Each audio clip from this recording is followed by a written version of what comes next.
Maka di sini saya katakan bahwa leluhur orang Sunda adalah leluhur yang memiliki tingkat perilaku peradaban yang tinggi, memiliki tingkat perilaku peradaban yang tinggi. Orang-orang yang adiluhung, orang-orang yang adiluhung adalah orang-orang yang memiliki kemampuan akademis yang baik, memiliki kemampuan cendekia yang baik, memiliki kemampuan rasa untuk menangkap seluruh gejala alam dengan baik. Untuk itulah saya sampai hari ini mengatakan, belajarlah pada leluhur. Dalam bahasa tradisinya, belajarlah pada karuhun.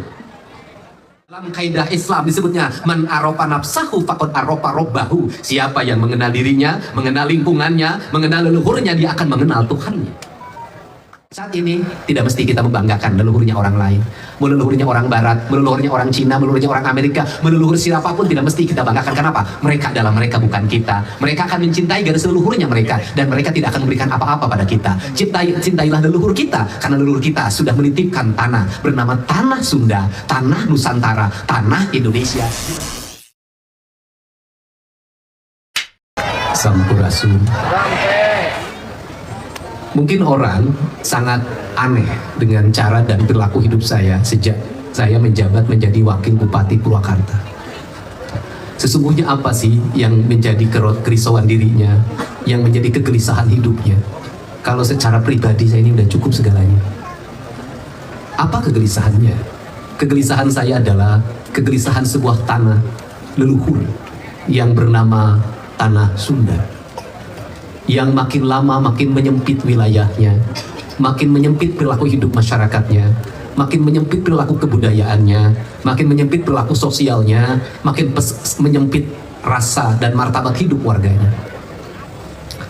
Orang Sunda yang dulu terhampar luas, NTB pun disebut Sunda kecil, Sundalen yang terhampar begitu luas dalam cakrawala pandangan hidup manusia yang memiliki adab dan peradaban. Sekali lagi, memiliki hidup adab dan peradaban. Yang disebut dengan adab itu apa? Yang disebut dengan adab adalah sikap hidup yang menghambakan diri kepada Yang Maha Kuasa, pencipta, pengatur seluruh alam semesta, Allah Subhanahu wa Ta'ala.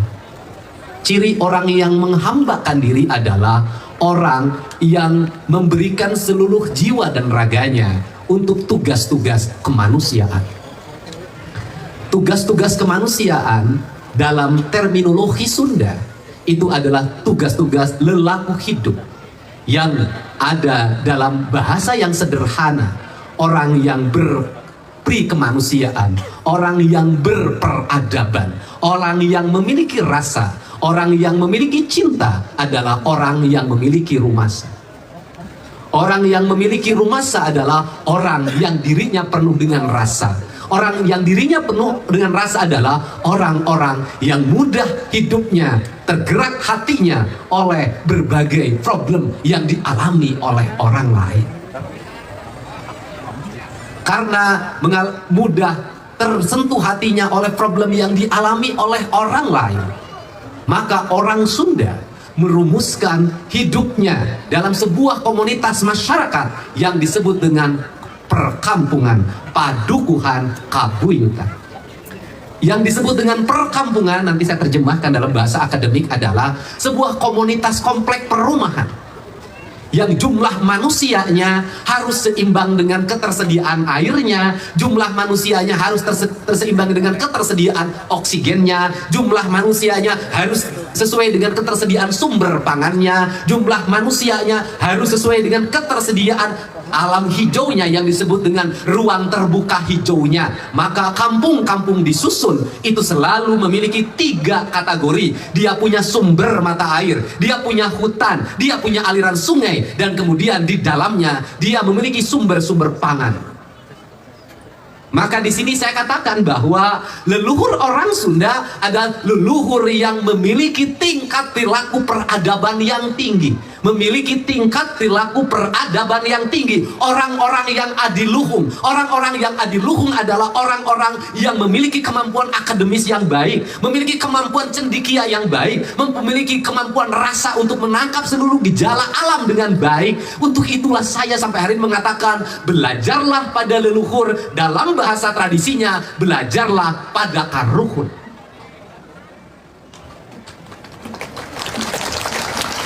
Belajar pada leluhur, belajar pada karuhun, nggak usah jauh-jauh. Mari kita belajar bagaimana leluhur kita membangun sebuah kampung. Dia pasti menyediakan hutan sebagai sumber airnya. Dia pasti menyiapkan mata airnya disebut dengan tampian. Kemudian dia meletakkan sungai di samping timur dan samping barat kampungnya. Dan sungai itu selalu mengalir dari utara ke selatan, atau dari selatan ke utara. Bagaimana posisi lautnya? Laut utarakal atau laut selatan. Batas-batas kampung dibatasi oleh sungai. Maka nama-nama kampung di Tatar Sunda selalu diawali dengan nama Cai. Artinya bahwa tidak mungkin manusia bisa hidup tentram, tidak mungkin bisa hidup tenang, tidak mungkin bisa hidup damai, tidak mungkin bisa hidup bahagia kalau tidak ada air. Maka dia membuat simbolisasi, yang airnya lebih dan cukup disebutnya Cimahi, yang airnya kurang disebutnya Cisaat.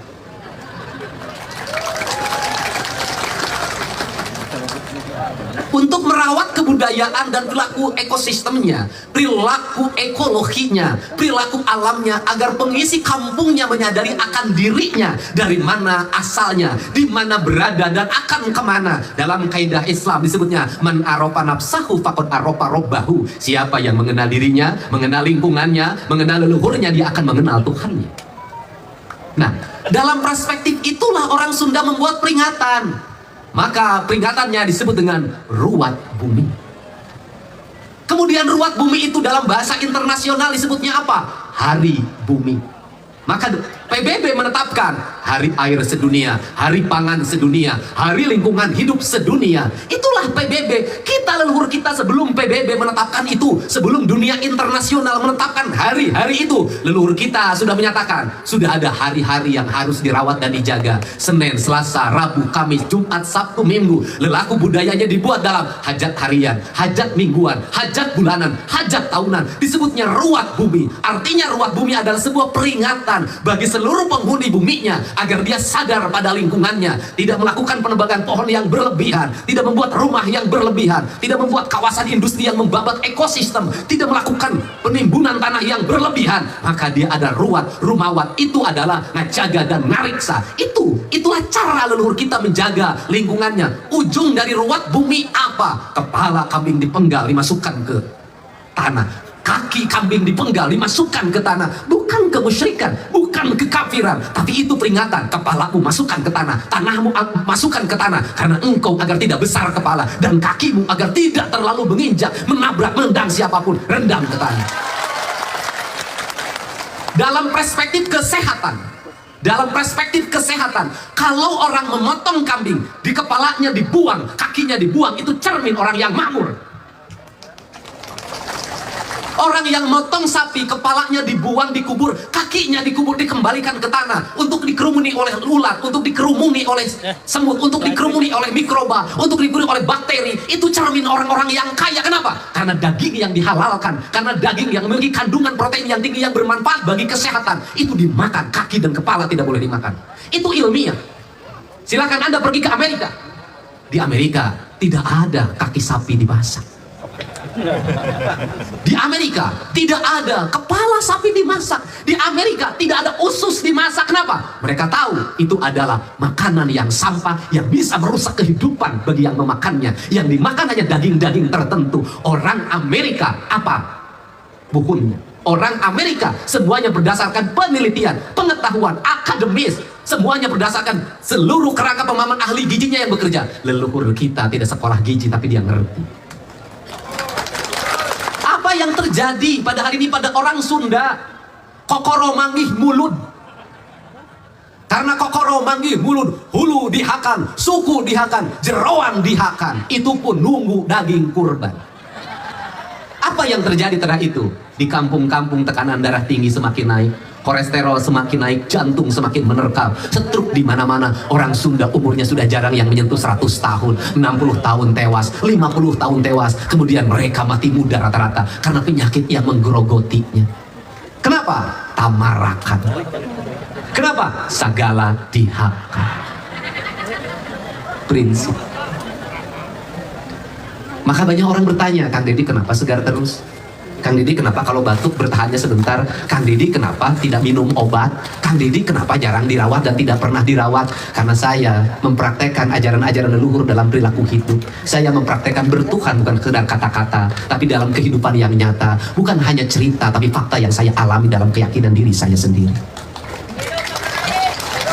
Kalau seluruh rakyat Jawa Barat suatu saat membangun pola hidup, kalau kata Dr. Hussein, ahli holistik mengatakan, dirimu adalah doktermu. Siapa dokter kita yang sebenarnya adalah diri kita sendiri. Bagaimana menjadi dokter yang baik? Dengan lajur nafsu, tengumar amarah. Dahar, memeh lapar, eureun, memeh seubeuh. Sare, memeh tunduh, hudang, memeh nyaring. Apa artinya?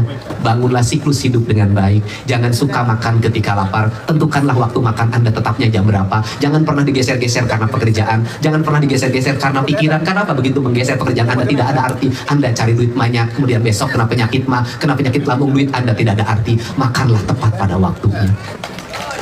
Karena makanlah tepat pada waktunya, ulah sok sagala dihakan, ulah sok tamarakan. Ini penting. Bayangkan kalau di Jawa Barat suatu saat seluruh rakyatnya sudah bisa menjadi dokter bagi dirinya sendiri, berapa triliun anggaran bisa diefisienkan, rumah sakit kosong, puskesmas kosong, ambulan tidak ada yang lewat. Betapa bahagianya negeri ini. Makanya konsep gaji dokter dalam perspektif saya ke depan itu bukan didasarkan pada jumlah pasien, tapi didasarkan pada jumlah orang yang sehat. Kalau dokter digaji, penghasilannya meningkat berdasarkan jumlah pasien, maka berbahagialah menjadi dokter ketika banyak orang sakit. Berarti orang kaya raya di atas penyakitnya orang lain. Tapi kalau dibalik, dokter digaji di setiap desa menjadi tenaga pendamping desa berdasarkan jumlah orang yang sehat, maka dokter sejahtera, dokter bahagia, dokter kaya di tengah-tengah kehidupan rakyatnya yang sehat dan bahagia. Kehebatan seorang dokter bukan menyembuhkan penyakit. Kehebatan seorang dokter adalah mencegah pasiennya untuk tidak sakit. Kehebatan seorang jaksa, kehebatan seorang hakim, kehebatan seorang polisi bukan menangkap penjahat, tetapi menciptakan hidup agar tidak ada penjahat. Ini harus perlu saya omongkan dan perlu saya sampaikan. Untuk apa? Agar orang Sunda percaya pada dirinya, percaya pada leluhurnya, percaya pada kesuburan tanahnya, percaya pada kemajuan bangsanya, dan percaya diri dari sekarang harus dibangun. Karena kelemahan orang Sunda tidak pernah percaya diri dan selalu menjelekkan leluhurnya. Bahkan hidung bapaknya pun dijelek-jelekan padahal dia menerima warisan dari ibu dan bapaknya. Saat ini tidak mesti kita membanggakan leluhurnya orang lain, leluhurnya orang Barat, leluhurnya orang Cina, leluhurnya orang Amerika, leluhur siapapun tidak mesti kita banggakan. Kenapa? Mereka adalah mereka, bukan kita. Mereka akan mencintai garis leluhurnya mereka, dan mereka tidak akan memberikan apa-apa pada kita. Cintailah leluhur kita, karena leluhur kita sudah menitipkan tanah bernama Tanah Sunda, Tanah Nusantara, Tanah Indonesia.